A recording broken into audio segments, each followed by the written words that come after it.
Salut Quentin, aujourd'hui on est sur la Grand Place. La question que je vais poser aujourd'hui aux Lillois, ça va être qu'est-ce que ça leur fait de voir des gens à la rue? Est-ce que c'est une fatalité ou non? Et puis est-ce qu'ils ont envie de rejoindre ce grand mouvement qui est se dire dans 10 ans, on veut que plus personne ne soit à la rue, est-ce que c'est possible ou pas? Et d'agir tous ensemble avec plein d'acteurs. Alors on va aller questionner les Lillois, ça te dit? Ouais. Ben on va voir. Qu'est-ce que ça vous fait, vous, de voir des gens à la rue? C'est révoltant. Ouais, c'est toujours éprouvant, c'est toujours difficile, il y a toujours un sentiment d'impuissance aussi. Ça peut me gêner, parce que je me sens mal à l'aise par rapport à ça. Franchement, moi, ça me fait mal au cœur, j'ai envie de les aider à chaque fois. Moi, j'en ai gros sur la patte. Et on n'a pas beaucoup d'aide. C'est quelque chose d'assez triste quand même. On est en 2023. Il faut reconnaître que c'est un peu révoltant. Ça devrait pas être comme du temps de Victor Hugo. Pas forcément normal parce qu'on vit dans une société de consommation et logiquement on devrait avoir plus d'argent mais c'est pas le cas. Pas particulièrement acceptable. Et Lille, pour avoir été beaucoup sur Paris ou même venir d'une autre ville et tout, Lille c'est vraiment très récurrent, les gens dehors, enfin c'est quelque chose qui est vraiment ancré. Moi j'ai été étonné de voir autant de personnes à la rue à Lille en fait. C'est malheureux. Quand je vois ça, c'est terrible. Moi je peux pas voir ça, c'est incroyable. Moi je trouve que c'est pas normal quand à notre époque en fait, il ne devrait plus y avoir de personnes à la rue où voilà, les gens devraient avoir un logement. Je me dis comment ils en sont arrivés là, la malchance, la maladie, enfin voilà, je me pose ces questions-là. Il y a énormément de profils, c'est vraiment... toute histoire est différente en fait, il y a beaucoup de gens qui sont à la rue peut-être parce que, je sais pas, par problème financier, il y a des gens qui sont à la rue peut-être parce qu'ils ont perdu leurs parents, enfin il y a plein de profils en fait, on peut pas vraiment savoir, il n'y a pas vraiment de profil type en fait. Les inégalités elles sont de plus en plus, le clivage est de plus en plus énorme de toute façon. Il y a des gens, ils sont à la rue à cause de la dépression, ils sont à la rue à cause de maladies mentales, des choses ou à cause de leur travail, des choses qu'ils n'ont pas choisi, la plupart du temps c'est ça, est-ce qu'on choisit vraiment de vivre cette vie-là? J'en connais quelques-uns, moi, des sans-abri qui viennent et qui m'expliquent des fois comment ils se sont retrouvés à la rue. Ils perdent leur boulot, ils ne savent plus comment payer le loyer et malheureusement ils se font endetter, ils réussissent à passer à la maison et ils se retrouvent à la rue. Et c'est compliqué pour tout le monde après, même pour ceux qui travaillent, on va pas se mentir. On nous informe, mais est-ce que tout est fait pour eux? Je ne pense pas. Je pense que déjà, et c'est complètement débile ce que je veux dire, mais un sourire, un bonjour, etc. Et même pouvoir passer du temps avec eux, je sais pas, aller leur acheter à manger et parler leur, demander comment s'est passée la journée. Trouver des moyens pour faire en sorte que des gens dans la rue puissent trouver des endroits où ils puissent dormir, être nourris, etc. Ça dépend du bon vouloir de chacun et puis du volontarisme aussi des politiques. Mais après, oui, il faut une vraie politique et il faut que les gens soient disposés aussi à tendre la main à tous ces gens qui sont en difficulté. Ou faire des magasins avec des prix un peu moins chers pour eux, par exemple. Voilà. J'espère qu'un jour on arrivera à abolir les inégalités. Je pense qu'il y a des associations qui savent mieux que moi ce qu'il faut faire comme action, parce que c'est pas simple, c'est complexe. Il y a plein de raisons différentes, plein de profils différents. Il y a des gens qu'on peut aider plus facilement que d'autres, enfin c'est complexe. Moi aussi je galère un peu à journée debout, mais déjà leur donner un sourire ça peut être cool, être bienveillant ça peut être pas mal. Moi j'essaye par exemple des fois, quand j'ai la nourriture sur moi, j'en donne ou des trucs comme ça. Et diriger peut-être vers des choses qu'ils ne connaissent pas, genre des associations, des trucs comme ça. Réfléchir, réunir des gens, etc. pour mieux aider, même si aujourd'hui il y a quand même des maraudes, je crois que c'est comme ça que ça s'appelle, voilà, qui agissent pour ça. Je pense qu'on pourrait faire encore plus. Ils arrivent à trouver déjà le boulot et après au fur et à mesure trouver les trois fiches de paie et après peut-être trouver un garant par rapport à une association ou une assistante sociale ou quoi aux caisses. Peut-être que ça se ferait. Il n'y a rien d'impossible dans ce bas monde. Donc on va pas se mentir. Qu'on soit plus charitable en s'occupant d'abord d'eux. Après, l'équilibre se rétablira. On se donne le défi à Lille, dans la région lilloise, pour qui d'ici 10 ans, il n'y ait plus personne à la rue. Est-ce que vous soutenez le truc? Est-ce que ça vous parle? Vous êtes chaud? Bah oui, carrément. On compte sur vous, trop bien, merci.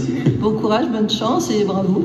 C'est un beau projet, enfin c'est un beau défi. Ouais.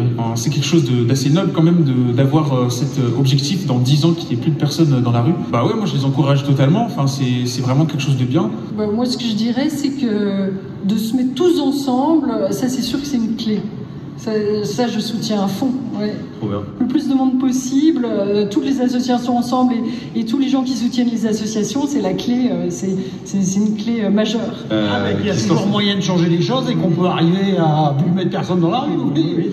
Elle va y arriver, la nouvelle génération. Ce que nous, on n'a pas réussi à faire, vous allez y arriver. Donc il y a un espoir, quoi. Voilà. Vous soutenez? Ah, bah oui. Non, mais... Bravo. Juste à dire ça, mais bravo, je vous admire. Je vous admire, juste bravo, et je ferai en sorte d'être là. Tout est faisable de nos jours. Quand on veut, on peut, comme on dit. Ah, je te soutiens à 100%. Merci. Ça me paraît complètement fou, mais c'est justement parce que c'est complètement fou que ça peut marcher. Ça peut marcher, ça va marcher, ça doit marcher. Merci, magnifique. Et bonne journée.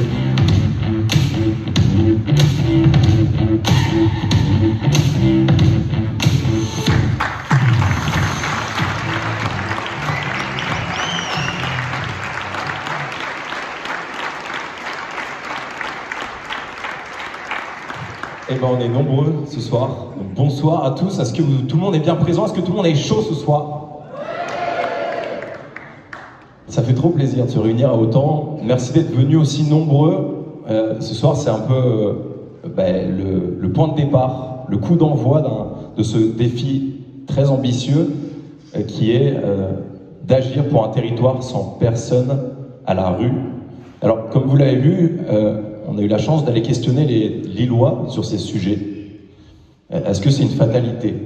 Est-ce que dans nos villes, même modernes, en 2023, il y aura toujours, même à l'avenir, des gens à la rue? Et même s'il y a de l'espoir, j'ai ressenti aussi dans les messages des gens une forme d'impuissance, de qu'est-ce qu'on peut faire. C'est compliqué, on ne sait pas trop comment s'y prendre. Et je peux vous assurer une chose, c'est que se réunir déjà à autant pour agir, unir nos forces, pour moi c'est le premier pas.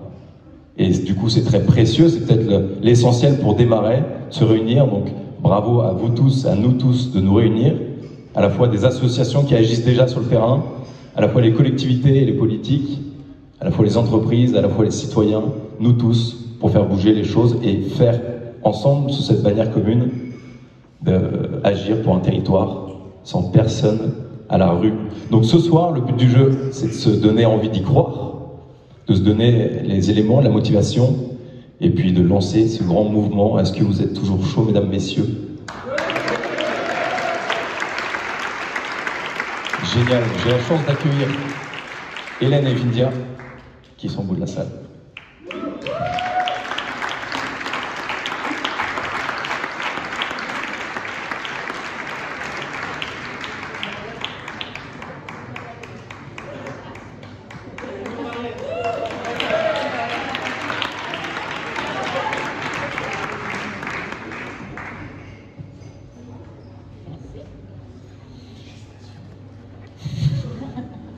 Bonsoir à tous.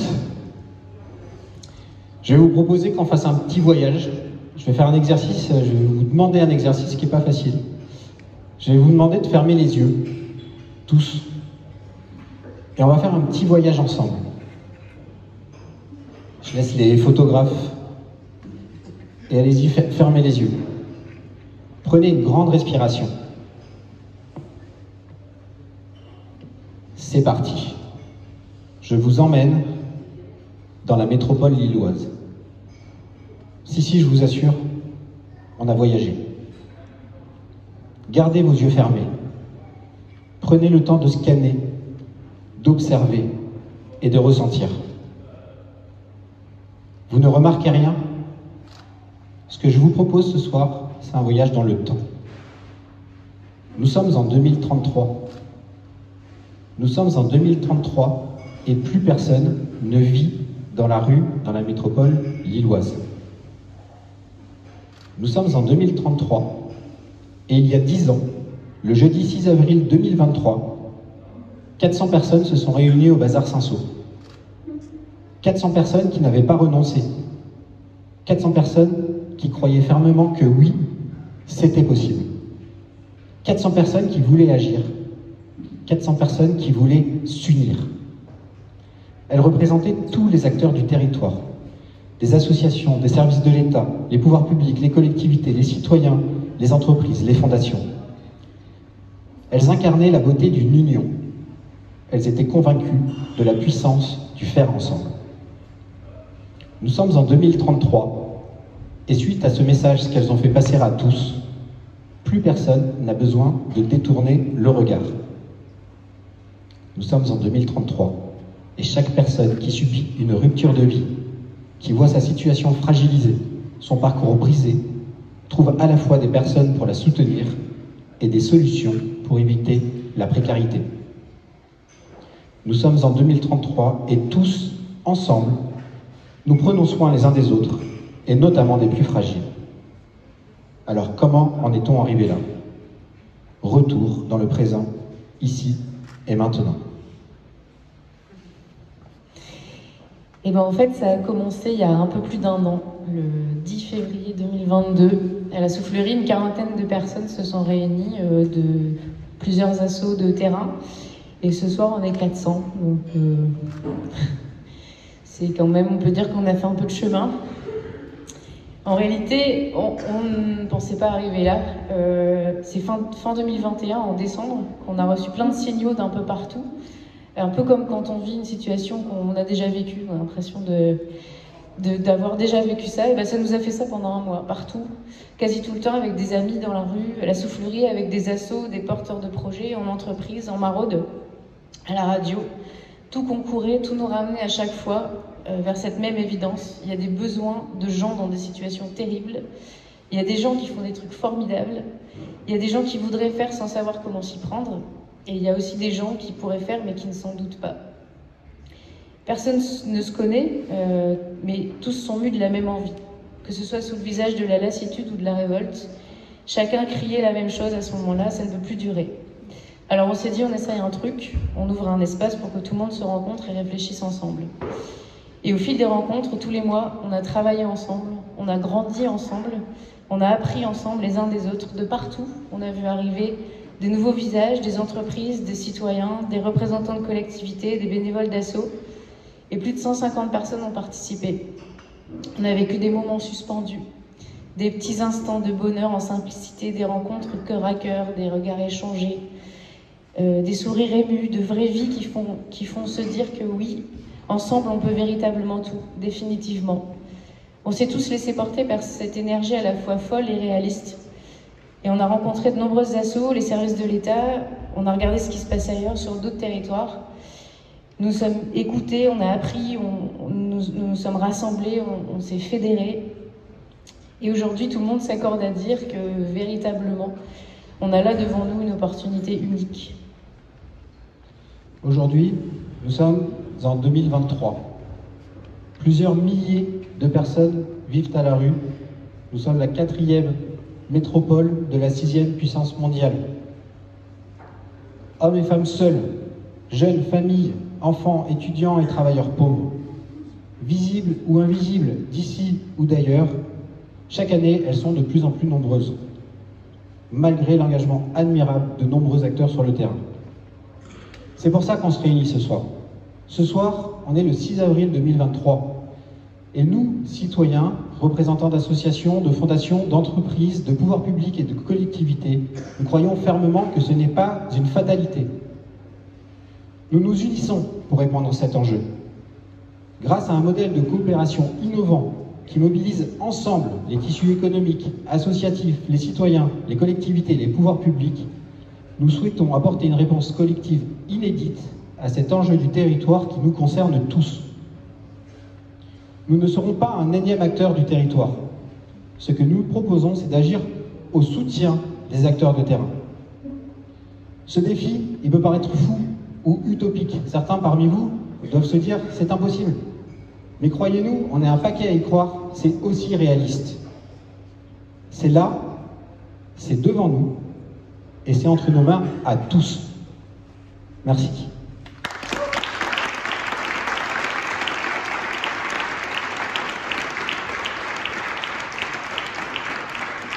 Alors justement, cette réunion de 2022, je pense qu'il y en avait certains ici qui y étaient, notamment il y avait Franck, je pense.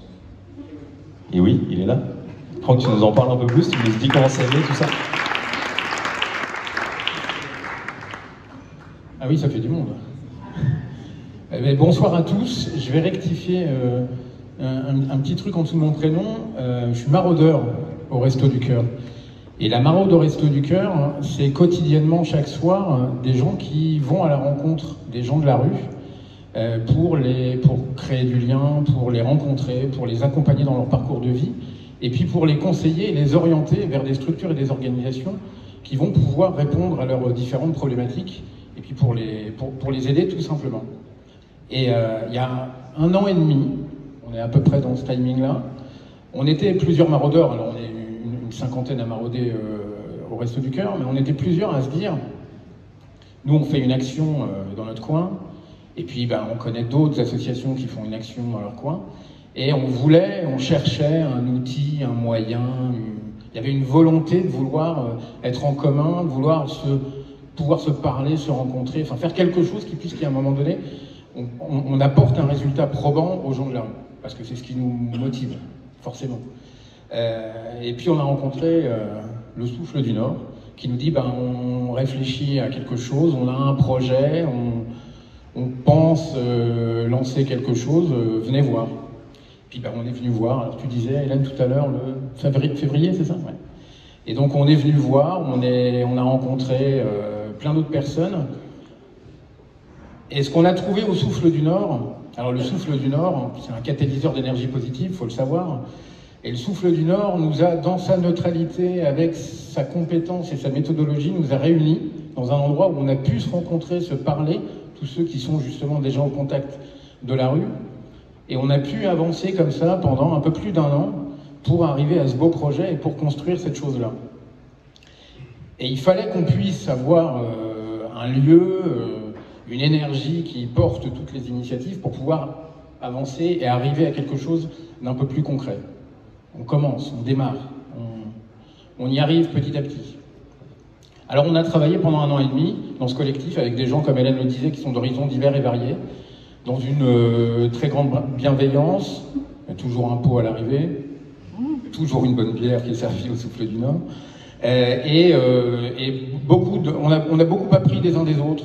On a beaucoup échangé, on a avancé comme je disais, et ce qui est unique, c'est qu'on réunit plusieurs acteurs, on continuera j'espère à réunir beaucoup d'énergies différentes qui à un moment donné sont plus ou moins éloignés de cette problématique-là, mais ont tous envie de la résoudre, et avancent dans le même sens, et c'est en cela qu'à mon avis, on est déjà sur le chemin de la réussite.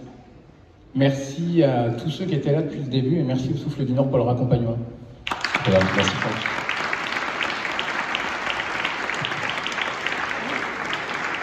Donc une envie commune et des premières connexions qui se font, cette fameuse réunion il y a 1 an, et maintenant ça prend de l'ampleur, on est plus de 400 du coup, on l'a dit, un ampleur sur tout le territoire. J'aimerais bien questionner notamment Stéphane, qui a rejoint la coalition, enfin tout ce défi. Stéphane, toi tu bosses à la CMAO, est-ce que tu nous en dis un peu plus et pourquoi tu as rejoint ce grand défi? Merci. L'exercice difficile, bonsoir. Heureusement j'ai ma petite feuille. T'inquiète, allez-y, ils sont plutôt sympas. Ouais, ils ont l'air, et puis on est tous là pour un même projet. Ouais, c'est plutôt bienveillant. Ouais, bienveillant, je compte sur votre bienveillance du coup. La CMAO, c'est une association d'associations qui lutte depuis bientôt 30 ans contre le sans-abrisme et le mal-logement. Lorsque le projet nous a été présenté, nous sommes d'abord intéressés à son objet, aux valeurs qu'il portait et à ses principes d'action. Les échanges ont été riches et l'enthousiasme a largement dominé. Il est absolument certain que nous partageons un objectif commun. Faire en sorte que chacune, chacun trouve sa place et habite dignement sur le territoire.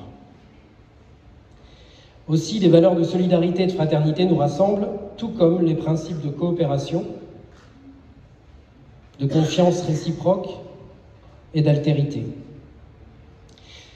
Il nous apparaît donc essentiel, logique et finalement assez naturel de participer à ce que je veux bien qualifier de très beaux et très grands projets.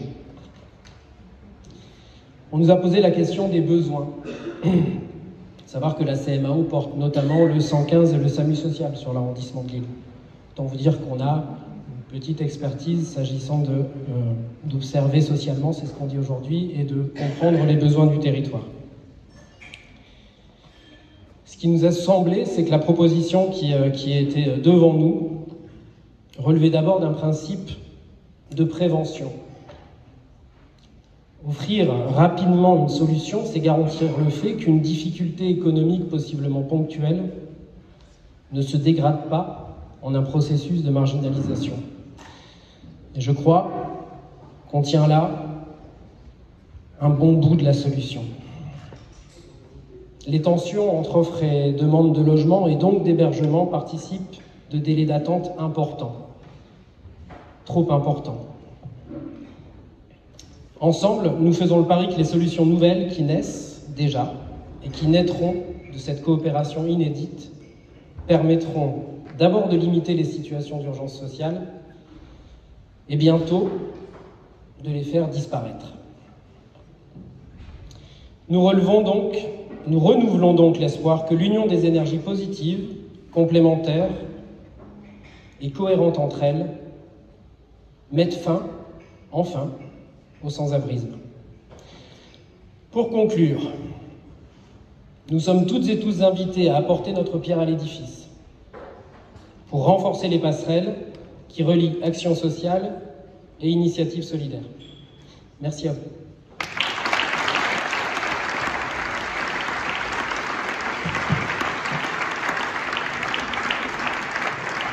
Merci à Stéphane et j'accueille Pierre.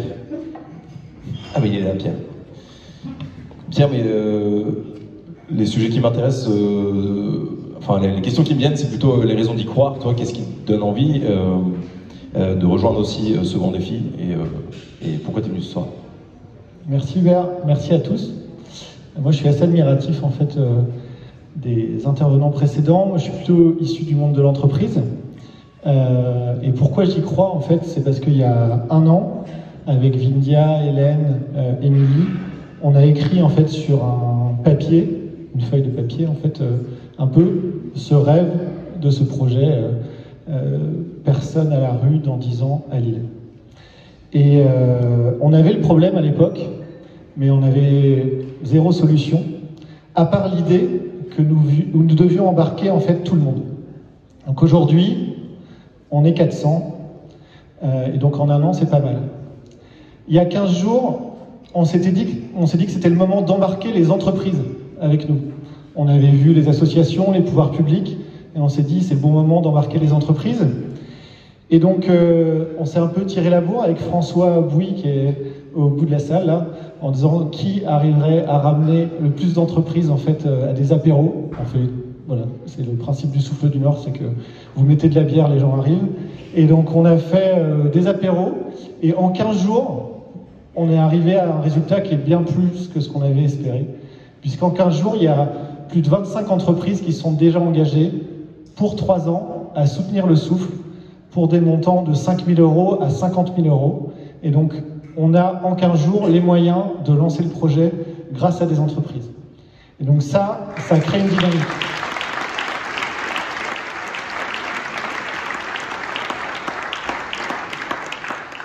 On peut penser qu'on sera 50 à la fin du mois. On a l'objectif d'être une centaine d'entreprises et n'importe quelle taille d'entreprise. Vous pouvez, si vous êtes tout seul dans votre boîte, venir parce qu'on pense vraiment que c'est le nombre d'entreprises et pas la taille de l'entreprise qui va compter. Et donc, et ça montre surtout ce départ que ce projet, il donne envie, il est concret, il est utile, il est près de chez nous. Alors, ça c'est pourquoi j'y crois, et après c'est pourquoi le Souffle du Nord est le bon outil pour ça. Il y a 3 ans, moi j'ai créé Résilience, qui est une entreprise sociale et solidaire pour fabriquer des masques en fait, au début de la pandémie, avec des personnes en insertion en situation de handicap. On a embauché 2500 personnes en 6 semaines, on a créé 80 ateliers partout en France, mais la demande était telle que c'était pas assez. Et donc j'ai appelé Vindia, Hélène et les équipes du Souffle, et en 3 jours, il y a 3000 couturières qui fabriquaient des masques. Et là je me suis dit, waouh, ça c'est la force du Souffle, c'est la force du réseau des ch'tis, et c'est cette force-là qu'il faut qu'on utilise sur le problème qu'on a maintenant à affronter. Le problème qu'on a à affronter, il est extrêmement difficile. Et on en est bien conscient. Le seul moyen d'y arriver, c'est de le faire ensemble et avec le sourire. Et ça, c'est l'ADN du Souffle. On a la chance ce soir de faire un projet utile pour les autres. Saisissons-la.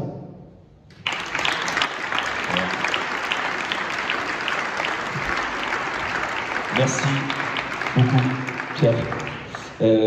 Émilie, je t'invite également, toi, à peut-être exprimer ce que tu fais, comment vous en êtes venus à travailler ensemble et ton mot, enfin, ce que tu fais dans le mouvement.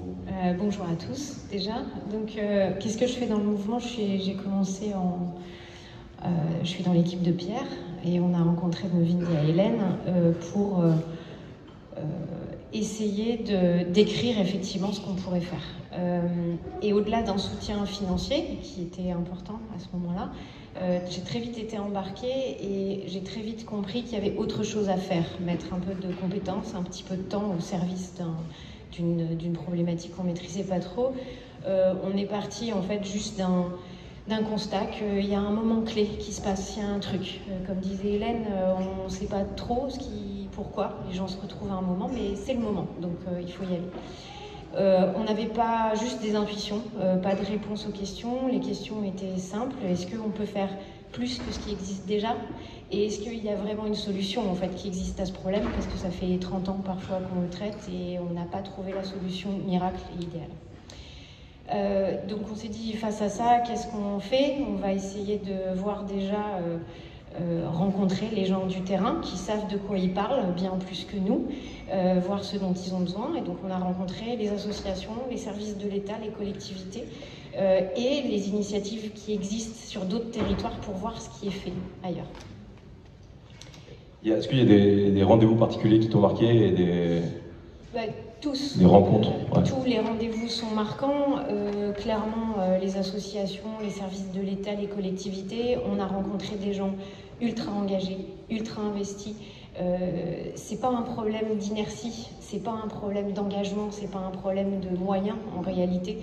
Les services de l'État ont les moyens aussi, puis ça fait partie de leur responsabilité de mettre les gens à l'abri. Par contre, on a un constat de tous qui est, on est dans une impasse parce qu'on n'arrive pas à mettre les ressources en face des besoins. Et il manque parfois des liens entre tout ça. On s'est rendu compte qu'effectivement, il y avait une attente très forte à chaque fin de rendez-vous, voire pressante de certains acteurs du territoire, notamment les services de l'État, la préfecture, la DETS, font quand même un constat de ne pas être en mesure de répondre à toutes les questions. On a rencontré aussi une association qui a été hyper inspirante sur Lyon, qui s'appelle l'Entreprise des Possibles et qui, elle, a réussi à intégrer en fait entre les associations et les services de l'État quelque chose qui manque parfois, qui est le tissu économique et qui est l'intervention des entreprises pour plein de choses. Évidemment du financement quand c'est possible, mais pas que. Du mécénat de compétences, du volontariat, des compétences bénévoles qui sont juste là au sein des entreprises et qui ont plein de choses à donner. Ils ont réussi aussi à motiver les entreprises pour donner du foncier, mettre à disposition du foncier, chose que l'État n'arrive pas à faire parce qu'elle n'a pas les bonnes connexions et que les associations ont du mal à trouver parce qu'elles sont déjà suffisamment occupées en fait sur le terrain et que c'est pas leur sujet. On va parler de pas mal de solutions aussi après, Ouais, tout à fait. par rapport à ce que tu viens de dire. Comment tu te projettes, comment tu vois la suite de tout ça? Tu vois qu'on est plus nombreux, de plus en plus. Alors, la suite, on a déjà bien entamé, hein, comme disait Pierre, on a mobilisé déjà des entreprises, mais c'est pas fini. 25, c'est pas assez. 50 non plus, 100 non plus. En fait, il en faut beaucoup plus. Si on regarde l'entreprise des possibles, ils ont déjà motivé 150 entreprises à peu près. Ils ont réussi à mettre un toit, à héberger 2300 personnes. C'est génial. Donc voilà. Quand tu dis motiver les entreprises, c'est de recueillir des dons issus des entreprises. Alors, recueillir des dons, oui, quand elles peuvent, quand elles veulent, mais c'est aussi motiver les collaborateurs, faire en sorte que les collaborateurs s'investissent par du volontariat, par du bénévolat, par du temps donné, des chantiers solidaires, ou mettre à disposition effectivement leur... je parle de foncier parce qu'effectivement, quand on parle d'un toit, évidemment, on parle de murs, et bon, donc ça fait partie du sujet. Mais ça peut être vraiment beaucoup de choses. L'entreprise n'est pas là que pour donner de l'argent, elle est là aussi pour donner du temps et des compétences. C'est clair. Parfois, on peut se dire, mince, on n'a pas de quoi donner, mais finalement, il y a plein d'autres manières d'aider, tu l'as dit, mécénat et autres. Et justement, on en parlera juste après aussi sur des associations qui cherchent des entreprises, notamment pour des locaux. On y revient. Merci en tout cas.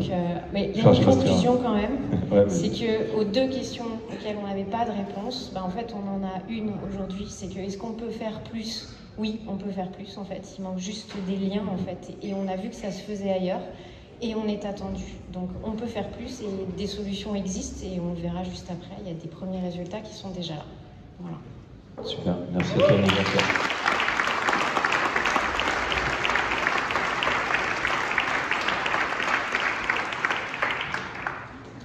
J'ai une question que j'ai posée aux gens sur la Grande Place et dans le centre de Lille, que j'aimerais vous poser. N'ayez pas peur, d'ailleurs, il suffit juste de parler devant un micro. C'est qu'est-ce qui vous donne de l'espoir, vous, par rapport à ce défi? Pourquoi vous êtes là ce soir et qu'est-ce qui vous donne envie d'y croire, vraiment? Est-ce qu'il y en a qui ont envie de répondre à cette question? Peut-être ce point. Ouais. Merci.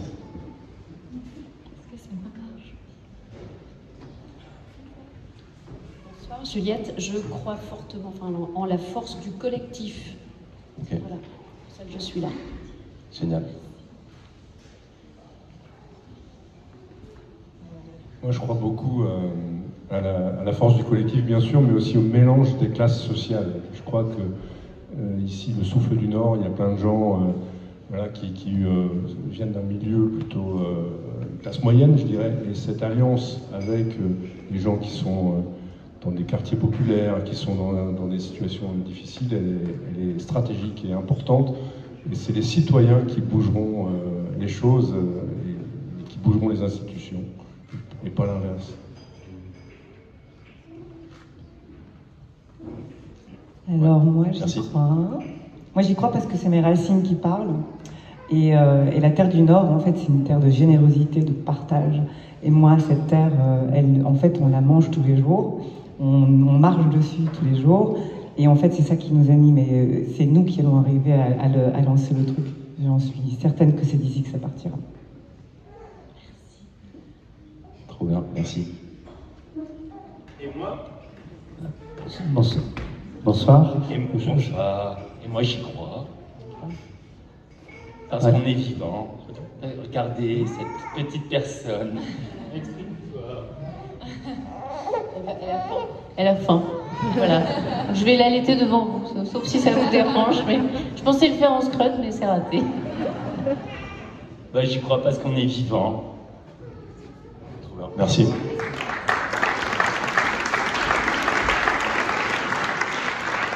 C'est peut-être la base de se ramener à ce qui nous maintient en vie, quoi. De ouf. Ouais. Ouais, je suis là, je représente les Soldats du Sourire, une association de maraude de terrain sur l'île. Et j'y crois parce que d'abord les besoins explosent en ce moment. Et j'y crois parce que les sociétés elles sont en train d'évoluer. Je crois que les liens que vous êtes en train de créer, c'est ce qui se crée un peu partout. Et on se rend compte aujourd'hui que c'est pas par silo qu'il faut résoudre les choses. Mais c'est bien ensemble et en mettant ensemble toutes les bonnes volontés. Ça, je crois que c'est la force de ce projet-là et j'y crois à 1000%. Ouais, merci. Ouais.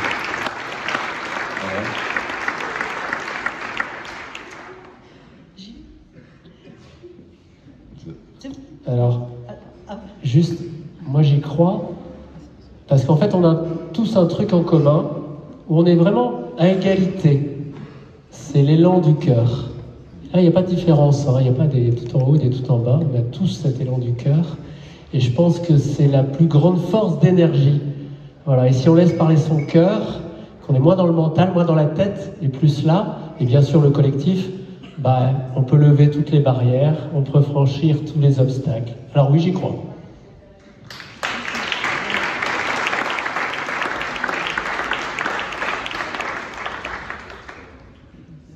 Alors, j'y vais. Donc moi j'y crois parce que je pense qu'en effet le faire ensemble, la connexion, les synergies qu'on peut créer, c'est vraiment essentiel. Et il y a une chose auquel je crois, je pense vraiment profondément, c'est en l'humain lui-même et aux bonnes intentions, aux belles personnes en fait qui sont là aujourd'hui et partout. Et c'est vraiment voilà, tous ensemble qu'on avancera en tout cas.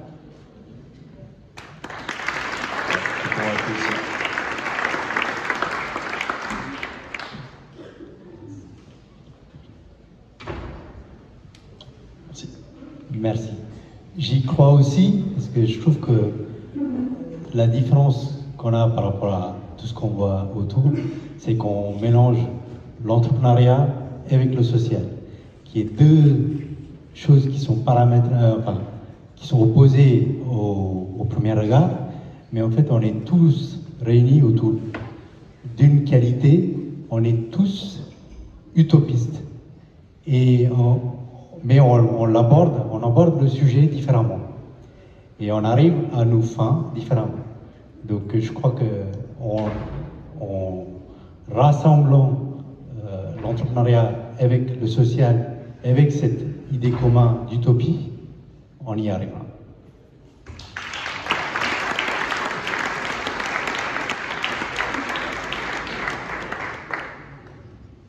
C'est tout le sujet, ouais, des nouveaux récits, de se projeter ensemble et de rêver pour y aller, quoi.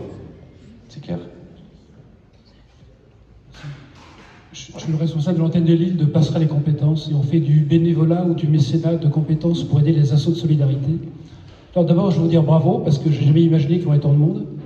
Pourtant, on connaît bien donc Vindia, toute l'équipe, bravo. Après, je peux vous dire que par rapport aux sujets qui ont été abordés tout à l'heure sur les bénévoles et le mécénat d'entreprise, il y a une grande révolution qui se passe. Moi, nous, on la vit vraiment de manière très forte. Il y a 3-4 ans, il y aurait eu très peu d'entreprises. Et avec la responsabilité sociétale des entreprises, aujourd'hui, il y a de plus en plus de dirigeants, de RH qui sont mobilisés pour que leurs salariés, pendant leurs heures de travail, dans le mécénat, viennent aider la solidarité. Donc il y a une belle énergie. Mais je voudrais mettre aussi un point de vigilance. Il y a 5 ans, la mairie de Paris nous a demandé, avec un salarié qui nous payait à mi-temps pendant donc, cette année et demie, d'apporter une cohérence auprès de toutes les associations qui aidaient les migrants. Cette personne était pleine d'ambition, elle avait un charisme, elle avait tout pour réussir, et c'était un demi-échec. Et le demi-échec était dû à le retour qu'on a eu, en tout cas sur Paris, c'était à l'ego de l'associatif. C'est-à-dire que, ok, mais moi je garde mon association et il est hors de question que je laisse l'autre marcher un petit peu sur mon terrain de jeu. Bon, c'est Paris, c'est pas le Nord, c'est pas la synergie du Nord, mais voilà. Un point, bien avoir une vigilance de cohérence et d'engagement collectif plutôt que de rester dans l'individuel de son association. On est sur un grand projet et pas un projet individuel. Et bravo encore.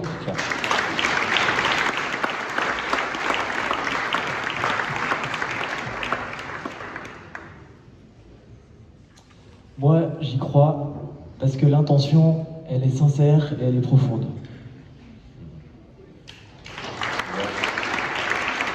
On revient au fait d'être vivant, quoi, et d'écouter son cœur.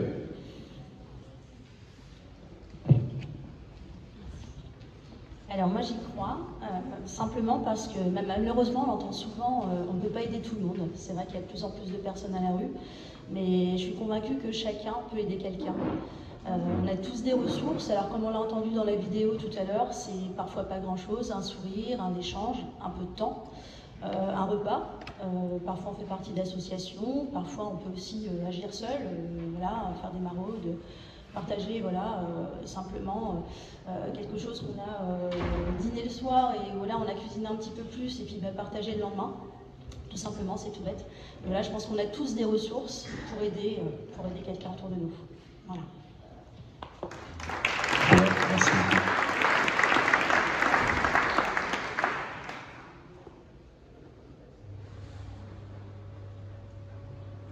pas mal en fait. Je suis là à attendre, mais en fait on a eu plein de témoignages. Merci beaucoup en tout cas, c'est trop chouette. Ça tombe bien, en tout cas moi ça me parle beaucoup aussi le concret, le terrain. Là on parlait aussi du rêve et du projet. Mais concrètement, comment ça se passe? Et qu'est-ce qui se passe déjà aujourd'hui? Ça c'est le but de la suite. J'ai quelques questions à vous poser au sujet des actions concrètes. Est-ce qu'il y en a potentiellement qui sont propriétaires d'un bien immobilier dont ils ne se servent pas forcément entièrement, ou qui auraient envie de louer quelque chose qui leur appartient? Il y en a ici dans la salle? Ou il y en a qui ont une solution en tout cas pour ça? Je pense, je voudrais appeler Pierre, qui est propriétaire, et qui en a profité grâce à la petite maison solidaire de mettre en location. Et puis je vais appeler aussi Maxime. Vous voulez parler à deux ou j'appelle Maxime? Ouais. Avec Maxime. Ouais. Vous parlez à deux, trop bien. Et les micros, ils sont passés dans la salle. Le micro, ouais. Super. Bonsoir à tous. Peut-être vous présenter un peu, puis dire ce que... Peut-être en deux mots présenter l'association. Les Petites Maisons Solidaires, c'est une initiative de citoyens qui veulent partager leur confort. On sait tous que certains ont beaucoup de confort, d'autres en ont pas beaucoup, voire pas du tout. Et donc c'est d'essayer de créer un modèle qui permet de partager ce confort. Voilà. Et donc nos actions, elles visent à générer du financement qui puisse ensuite ruisseler dans toutes les associations qui travaillent sur ces problèmes de logement et de travail auprès des sans-abri. Donc concrètement, ton retour d'expérience, toi, comment ça s'est passé et comment ça se passe? Alors, mon retour d'expérience, c'est d'abord une sensibilité particulière à ce sujet depuis toujours, et je pense que ça c'est le cœur qui parle, et puis ensuite une rencontre. Donc une rencontre avec Christophe, qui est avec Tony, qui sont les fondateurs de l'association et qui ont créé ce mouvement et cette initiative. Et cette rencontre a été un moment extrêmement important pour moi, pour faire le premier pas et se lancer dans quelque chose de concret. Puisqu'en fait, on est tous, je pense que spontanément, on a tous envie de contribuer à cette cause, mais finalement, on se pose toujours des questions sur comment je peux le faire, comment je peux agir. Et donc là, c'est très, très concret. Toi, peut-être Maxime, tu as une réaction particulière par rapport à ça? Bonsoir à tous. Donc moi je suis Maxime, j'étais l'heureux locataire parmi tant d'autres d'une tiny house proposée par Petite Maison Solidaire, du coup un moyen aussi très concret de vivre dans cet espace. Ouais. En fait, le modèle, c'est qu'il y a des hôtes solidaires, c'est-à-dire certains d'entre nous accueillent, et puis on a des résidents, une sorte de clients, si on se met un peu dans le monde commercial, qui eux vont contribuer en payant leur chambre. Et donc l'ensemble de ces revenus qui sont générés vont être redistribués à des associations qui œuvrent pour cette cause. Ok, donc toi tu as mis en location par exemple... Moi je mets en location 2 chambres d'amis. D'accord, donc pas forcément tu gardes ton chez toi, mais tu loues juste une chambre. Absolument. Enfin, le principe c'est de partager le surconfort, c'est-à-dire c'est la partie de notre confort qu'on n'utilise pas. Je crois que c'était très bien dit tout à l'heure par madame. On a tous des ressources que l'on n'utilise pas et que l'on peut mettre à disposition de cette cause. Et donc c'est exactement le modèle, c'est-à-dire le modèle c'est on loue nos chambres d'amis à des voyageurs, à des résidents, enfin des voyageurs d'affaires ou autres, ou des touristes. Et en fait, avec les revenus que l'on génère avec ces locations de chambres, ça nous permet de redistribuer en dons à des associations. Trop bien, trop bien. Et donc toi, Maxime, tu étais donc dans une tiny house, donc une petite maison Maxime était un contributeur, en fait.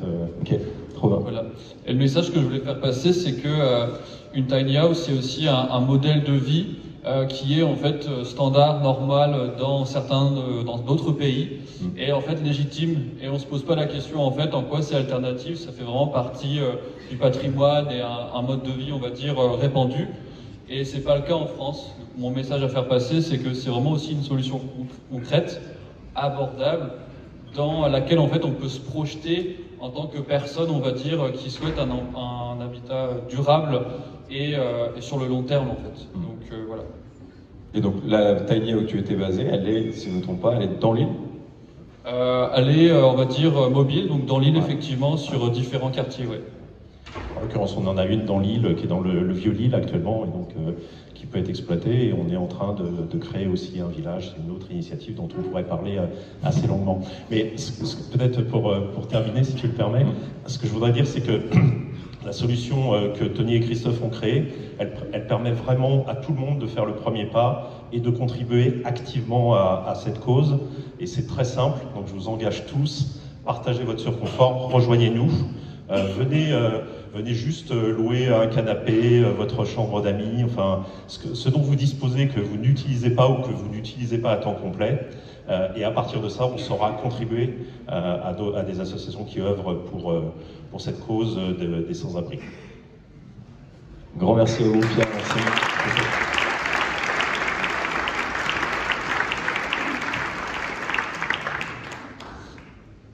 Est-ce qu'il y en a ici qui travaillent dans des... pas forcément à la maison, qui travaillent dans des bureaux? Ouais. Moi, je travaille dans des bureaux à Roubaix. Et vous? Il y en a pas mal. Est-ce que vous savez que, en dehors des heures de travail, finalement, des bureaux, on les exploite autour de 30% du temps. Et finalement, il y a 70%, le bureau, il est vide.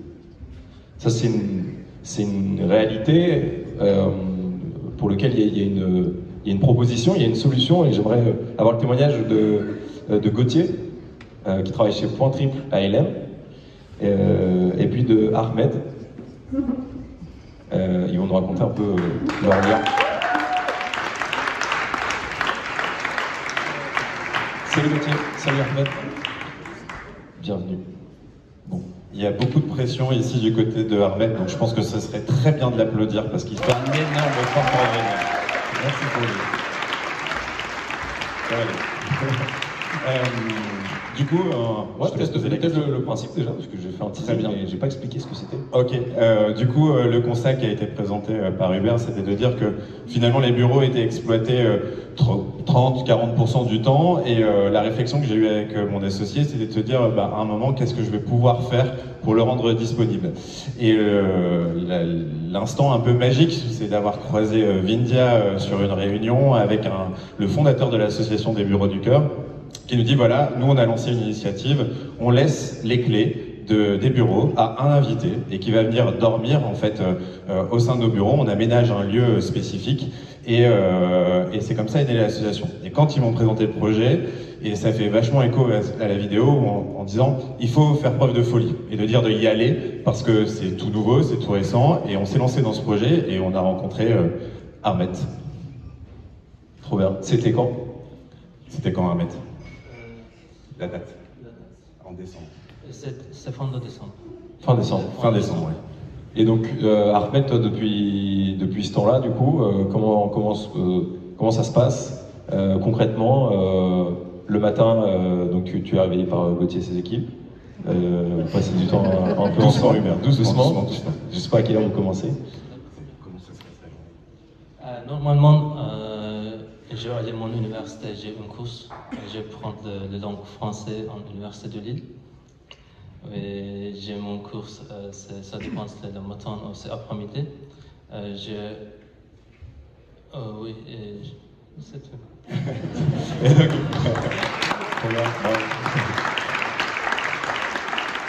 Le sourire, ça marche encore mieux, tu vois. Je suis désolé. Comment ça se passe? Et le sourire, je apprends français, c'est... Mais tu y arrives très bien. C'est pas bien. Bravo. Tu veux peut-être que je précise comment se déroule la journée? En gros, Ahmed est à l'école, à la fac, et il part le matin à 9h, prend un café avec nous, on rentre 17-18h, et puis on échange, et lui reste là le soir, les week-ends. Et notre rythme s'est créé comme ça, et finalement, là où c'était des créneaux d'abord très fixes, finalement, lui reste quand il a besoin de bosser. Enfin, on a créé tout notre cadre de vie, entre guillemets, pas autour de lui, mais lui s'est intégré plutôt dans notre rythme. Et donc c'est un super échange, super moment et une très belle rencontre. Génial. Comment vous êtes rencontrés? Et donc du coup, je vous fais un bref bout d'histoire. Ahmed a été dans une situation très très délicate. Il était à la Beige, hébergé par la Beige.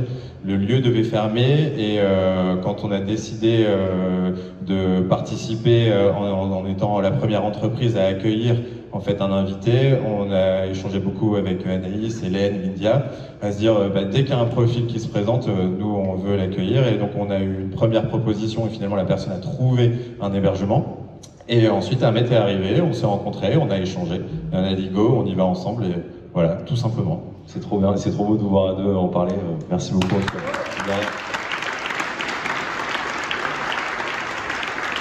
Et puis,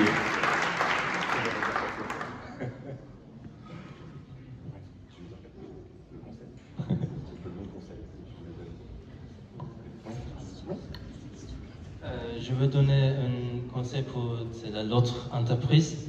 Par exemple, j'étais dans une difficile situation parce que premier semestre, j'étais demande d'asile et je n'ai pas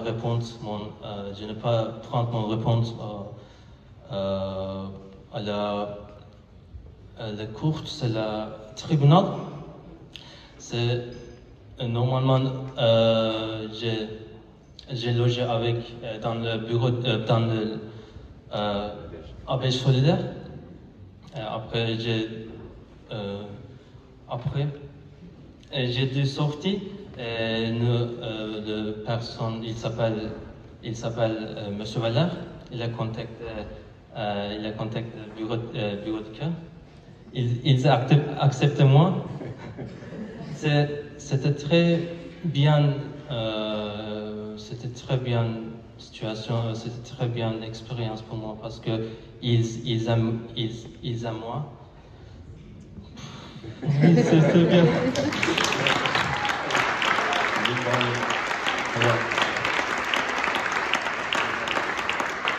Merci à vous deux en tout cas. Merci. Je ne sais pas si tu veux dire un dernier mot. Mais... Je suis très désolé. Non, ça va. C'est bien. Et puis, bonne continuité.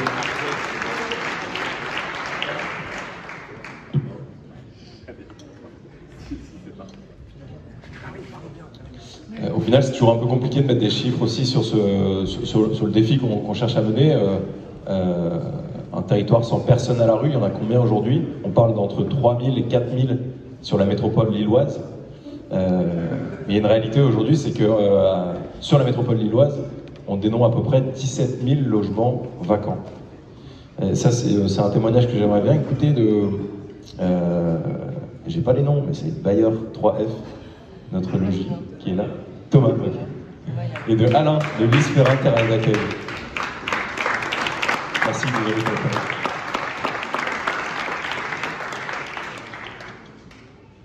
Et donc Alain, super. Est-ce que ça vous dit de dire un peu ce que vous faites et comment fonctionne votre synergie? Alors on va parler peut-être de StirUp aussi, puisque moi je représente 3F Notre Logis, un bailleur social, et puis je te laisse Alain te présenter aussi. Vous êtes en lien grâce à StirUp, c'est ça le deal? Tout à fait. Ok, mais du coup, sous moi. Donc moi je suis Alain, on s'occupe de réfugiés, donc on a créé une association il y a 7 ans pour l'accueil de réfugiés initialement irakiens, avec chassés par Daesh, et on était un peu en sommeil, et voilà que la guerre en Ukraine a été déclarée, et on a remis ça, et on a accueilli encore des réfugiés. Et notre plus grosse problématique, c'était quand même le logement. Par hasard, on a rencontré StirUp, ou alors c'est StirUp qui s'est invité chez nous, je ne sais pas comment ça s'est fait exactement, mais chez des amis. Et on nous a expliqué un moyen très simple de fonctionner avec les bailleurs sociaux. C'est ça. Donc nous, on a rencontré aussi StirUp. On a rencontré donc des gens très engagés, très investis, qui sont partis du constat simple. Il y a des logements vacants et des vacants temporaires, et des gens qui sont à la rue, qui ont besoin de logements tremplins. Et voilà, et donc cette mise en relation, elle ne se fait pas forcément naturellement.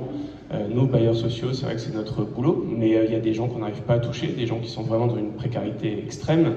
Et voilà, StirUp permet de mettre à disposition pour nous des logements qui sont en attente de réhabilitation ou de démolition.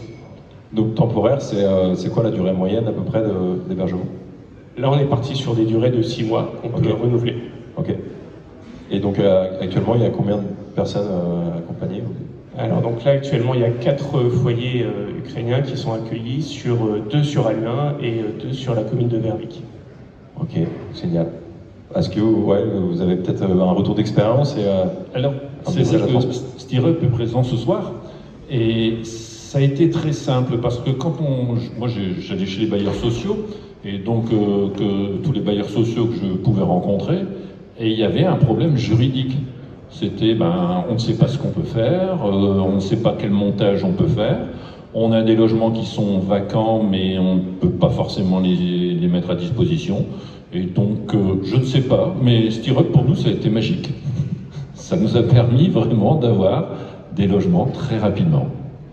C'est un bel exemple aussi de comment plusieurs acteurs, juste d'avoir les bons liens, les bons outils pour agir ensemble et finalement répondre à un vrai problème. Donc, un big bravo et puis merci du témoignage.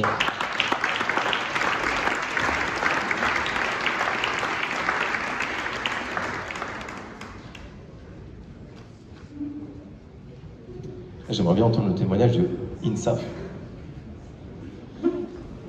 et de Antoine.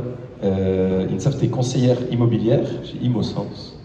Je te donne un micro. Bonsoir. Et Antoine, tu travailles à Labège. Bonsoir. Bonsoir. Peut-être présenter un peu plus ce que vous faites concrètement et puis votre client à deux. Ouais.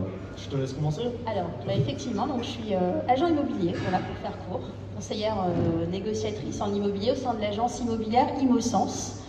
Voilà, c'est comme ça qu'on s'est rencontrés d'ailleurs avec Antoine. C'est ça. Un peu l'histoire. C'est ça. Antoine, du coup, je suis travailleur social à la Belge. Je travaille à la halle de nuit. Comme tout bon travailleur social, je suis assez utopiste, assez passionné par mon taf. Du coup, je fais aussi des activités bénévoles. Je suis bénévole au Maroc des Restos du Cœur. Et j'essaie de filer un coup de main quand je peux au Souffle du Nord. Et c'est avec ça en tête, dans des projets perso, c'était dans le cadre d'un achat immobilier, qu'on a commencé à discuter lors de notre rencontre. Et cette discussion a plutôt intéressé INSAF, qui s'est intéressé du coup au Souffle du Nord, qui a parlé de ça à Mehdi, le PDG des Soufles de Imosens.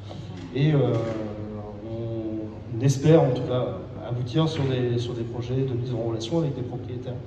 Tout à fait. Donc on est sur un projet naissant, en cours de montage, si je puis dire. Oui. Antoine, tu as parlé de Labège, peut-être, je ne sais pas si tout le monde connaît Labège ici, juste rappeler rapidement ce que vous faites. Oui, alors Labège, c'est une association très importante sur l'île. Il y a pas mal de structures, alors vous détaillez toutes les activités, ça serait un peu trop long. Ça va du médical au médico-social, social pur, de l'hébergement également.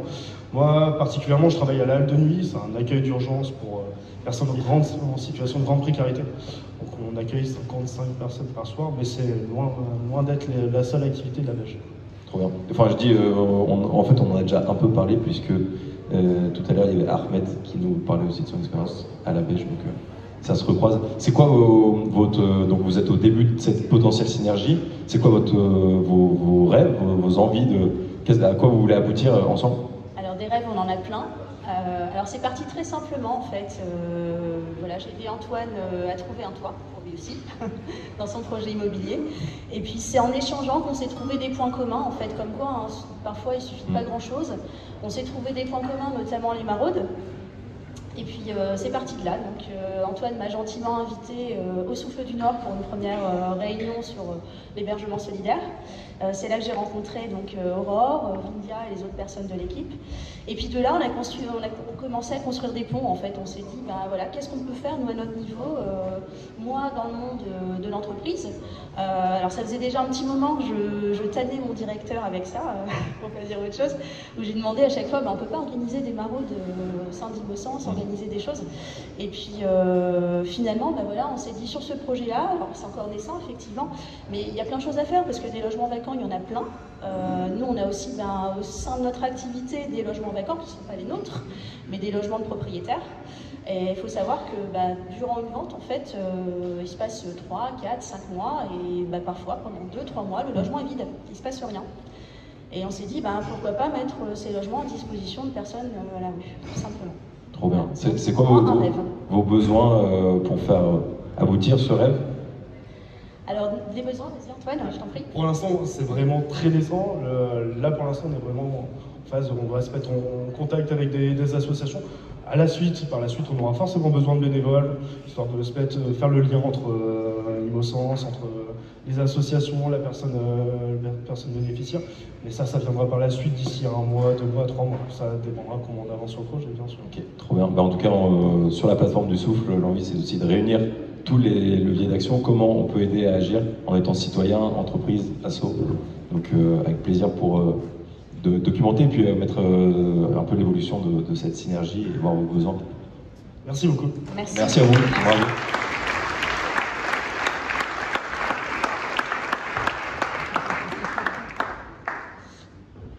Est-ce que DPS non. DPS sont là ou pas? Oui. DPS sont là? Ouais, excusez-moi. Trop bien. C'est toi, DPS? Ok, trop bien. Oui, on a des fiches qui sont pas toujours bien renseignées, qui sont pas à jour. Enchanté. J'imagine que tu as un prénom. Bonjour à tous. Ouais. Alors, on parle d'engagement, Frédéric. Ouais, avec plaisir. Je crois que ça fait longtemps que tu suis le Souffle. Ouais, ça fait effectivement quelques années qu'on participe au Souffle. En tout cas, on l'avait fait à l'époque du projet Imagine. Ouais. Et puis, moi, je vais vous raconter une petite histoire d'entreprise. Alors, une entreprise, c'est toujours stratégique. Là, on a beaucoup parlé de cœur. Moi, je vais vous parler un petit peu de stratégie d'entreprise. J'ai entendu parler tout à l'heure de RSE. Et je ne sais pas si vous connaissez le statut d'entreprise à mission. Mais moi, je dirige un groupe composé de 7 agences conseils en communication, implantées à Lyon, Paris et Lille. Et l'une d'entre elles est devenue entreprise à mission et Bicorp. Et on a écrit une raison d'être. Alors, je vais vous la lire parce qu'elle est un petit peu complexe, mais vous allez comprendre pourquoi. Donc, un petit peu de stratégie maintenant. Alors, la raison d'être de DPS est la suivante. C'est penser la communication et la stratégie d'entreprise comme de puissants leviers de transformation positive, en engageant notre collectif et nos parties prenantes afin d'aider les organisations à améliorer leur empreinte pour une économie et une société durable. Et cette raison d'être, qui est dans nos statuts, elle se décline en 3 objectifs statutaires et on est contrôlé tous les ans pour voir si nous respectons ces objectifs statutaires. Donc ça n'est pas du tout quelque chose de léger. Et ces engagements, ces objectifs statutaires sont les suivants. Et je vais le faire dans le désordre. Le 3e, c'est d'être un moteur de changement vertueux dans notre industrie. C'est comment on change la pub pour qu'elle devienne vertueuse, pour qu'elle accompagne des marques vertueuses. Le 2e engagement, c'est d'améliorer les impacts générés par notre modèle d'affaires, bilan carbone, etc. Et puis, le 1er engagement, celui qu'on a mis nous en tout premier, il est de créer les conditions de transformation positive en interne. Et nous croyons qu'une entreprise peut se transformer en interne si les collaborateurs sont formés, s'il y a du bien-être et s'il y a de l'engagement. Parce que l'engagement rend heureux. Et on cherchait, DPS était plus ou moins engagé dans un certain nombre d'associations, mais on cherchait quelque chose de majeur, quelque chose qui allait pouvoir mobiliser l'ensemble des collaborateurs avec un thème. Et François Bouy m'envoie un mail au moment où on se posait cette question. Comme quoi, il n'y a pas de hasard. Et on s'est dit, on s'est vu quelques jours après avec Vindia, et on s'est dit, bah oui, évidemment qu'on va mettre en place notre collectif. Et chaque collaborateur nous donne 35 heures par semaine, et nous on a pensé que rendre 35 heures par an à chaque collaborateur pour qu'il puisse s'engager dans des associations et en l'occurrence pour le Souffle serait une bonne idée. Alors l'entreprise a décidé effectivement d'offrir du mécénat de compétences, donc de pouvoir aider le Souffle dans son projet d'aujourd'hui en aidant à communiquer et puis aussi mettre à disposition l'ensemble des collaborateurs du groupe pour qu'ils puissent s'engager. C'est ça la force du collectif. Merci beaucoup, Frédéric. Tu comprends la famille. On parle beaucoup de l'engagement des entreprises. Il y a l'engagement citoyen aussi. On a parlé des maraudes. Ça me plaît d'entendre Magali à ce sujet. Merci d'être là. Hop, je te trouve un micro. Qu'est-ce qui t'a donné, toi, donc, si je ne me trompe pas, tu t'es engagé notamment sur des maraudes. Qu'est-ce qui t'a donné cette envie-là et est-ce que tu as un retour d'expérience à transmettre? Ce qui m'a donné envie de m'engager dans les maraudes, c'est mes enfants. quand ils réagissaient dans la rue à Lille, quand ils voyaient des personnes à la rue, ça leur plaisait pas. Et en fait, je me suis dit que je voulais pas qu'ils aient que l'impression, que cette sensation, que cette présentation de la personne qui vit dans la rue. Et je me suis dit, étant bénévole au Souffle et pouvant bénéficier des maraudes inter-associations, j'ai dit je vais y aller et je vais voir comment ça se passe pour pouvoir les emmener après. Pour qu'eux aussi, ils puissent vivre la maraude et rencontrer et parler avec les gens dans la rue. Ils ont quel âge, ces enfants? 11 et 14 ans. Et donc, c'était quelle expérience? C'était la deuxième maraude que j'ai faite, je l'ai faite avec eux. Et ils ont tous les deux réagi d'une façon très différente. Mais aujourd'hui, ils ne voient plus les personnes dans la rue comme ils les voyaient avant. Ils n'ont pas peur, ils savent qu'ils ont une histoire, ils savent qu'ils ont un prénom. Et ils savent qu'on peut faire quelque chose pour eux, rien qu'en leur disant bonjour et en les regardant. Géant. Il y en a qui ont déjà fait des maraudes ici. On en a déjà fait. Ouais. Tu donnes envie aux gens de faire des maraudes? Tu leur conseilles de mettre le réveil un peu tôt le dimanche, ou même ça peut être en semaine, le soir et tout, d'aller au contact des gens? Je pense d'être accompagné, pas y aller forcément tout seul, mais d'être accompagné avec les personnes de n'importe quelle association ou une maraude interassociative. Oui, j'invite à y aller parce que si on est interpellé par ce qui se passe dans la rue, eh ben, on arrête de se faire des images et c'est concret. Génial. Un grand merci Magali en tout cas.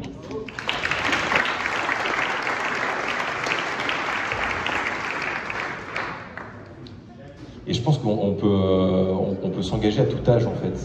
Et pour ça, on a la chance d'avoir un témoignage de 2 filles qui n'ont même pas 18 ans, il me semble, hein, ils vont nous le confirmer, et qui ont créé un mouvement là-dessus pour pouvoir donner des chaussettes à des personnes qui sont particulièrement dans le besoin.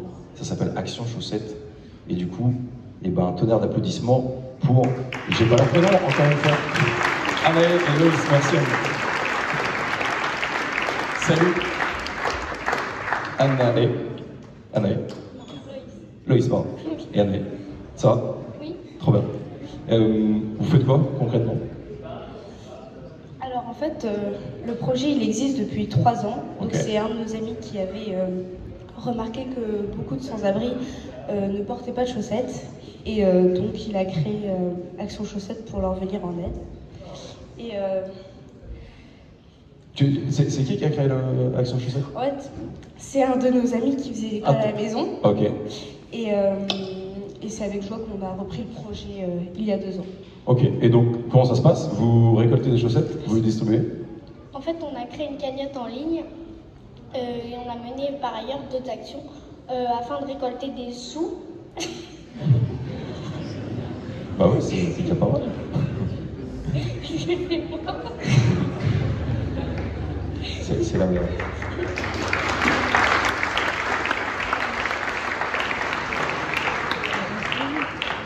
Et avec les sous, ça t'a permis d'acheter des chaussettes? Et on a acheté Ok. des chaussettes qu'on a ensuite redistribuées à différentes associations, Ok. dont le Souffle du Nord. Et après, les associations, elles redistribuaient les chaussettes aux sans-abri. Vous avez participé à la distribution ou enfin, c'est quelque chose que vous aviez envie de faire aussi, d'être en contact direct des personnes que vous aidez ou pas forcément? Oui, on a déjà fait 2 maraudes, Ok. dont une avec, dont 2 avec le Souffle du Nord du coup. Et Pourquoi vous faites ça en fait? Moi, à vos âges, je faisais pas ça. Qu'est-ce qui vous a donné envie de faire ça? Déjà, quand on voit quelqu'un dans la rue, forcément, on est très triste. Et du coup, de se dire qu'on peut aider à son échelle, c'est super. Bah, c'est clair, c'est super. Bravo en tout cas, merci beaucoup. Pour rejoindre la famille.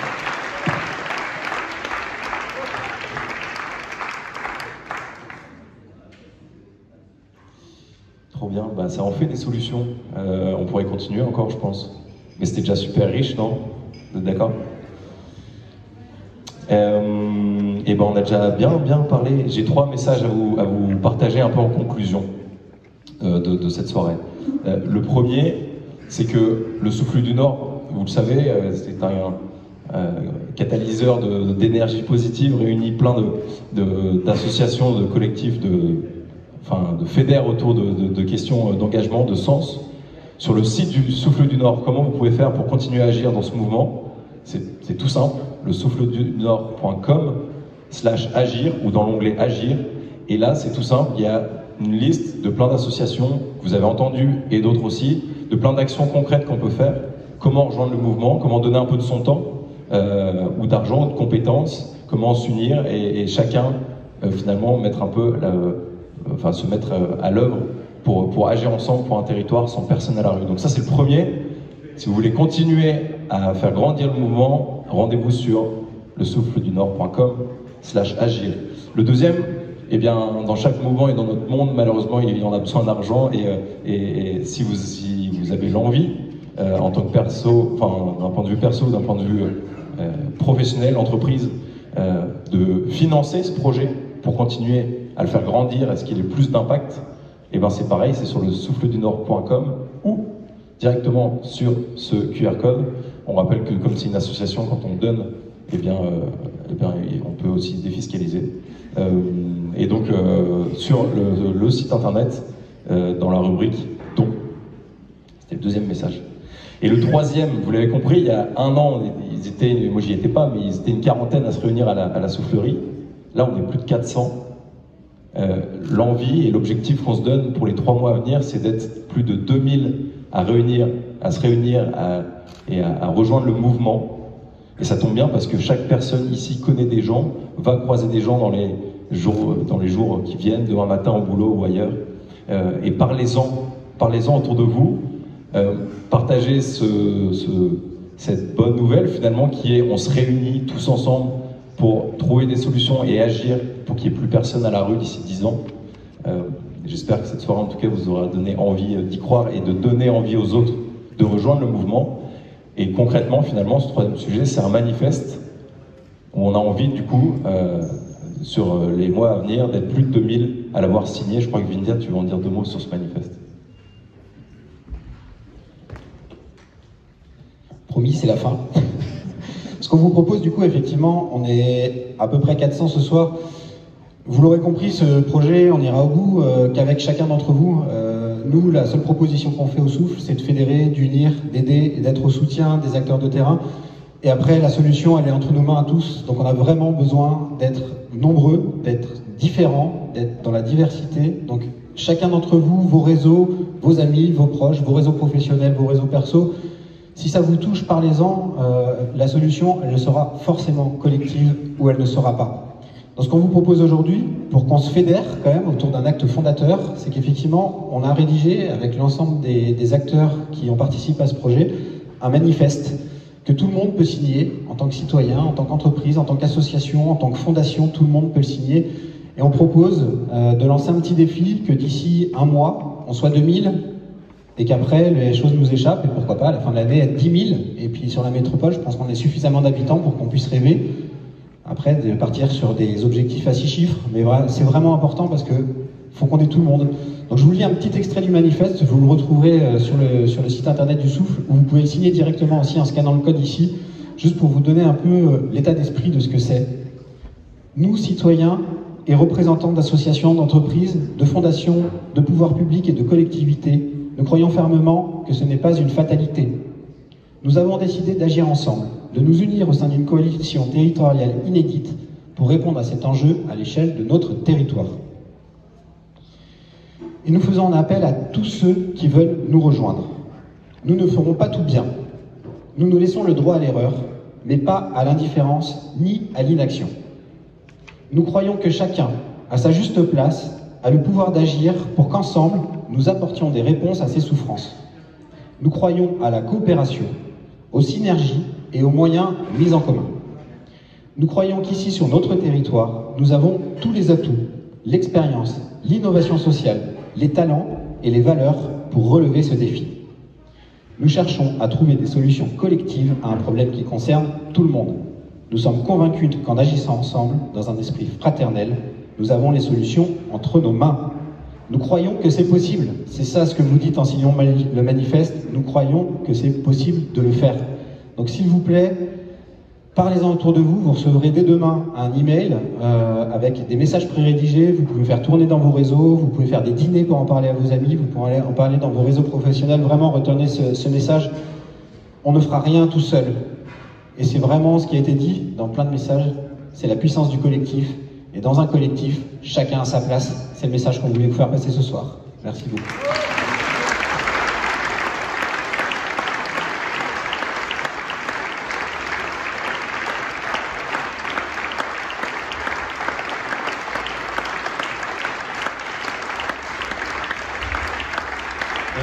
Un grand bravo à nous tous, de se réunir ensemble, de prendre le temps de venir ici, d'être nombreux, de se rendre compte, de s'écouter, d'échanger. Donc merci et bravo à nous tous d'initier, de lancer le mouvement. Je vous rappelle, ce soir c'était le coup d'envoi et comme chaque coup d'envoi, je vous propose de l'envoyer ensemble avec un petit décompte. On va compter 3, 2, 1, 0. Vous êtes prêts? 3, 2, 1, go! C'est parti pour le défi. Allez, ensemble pour un territoire sans personne à la rue. Merci beaucoup.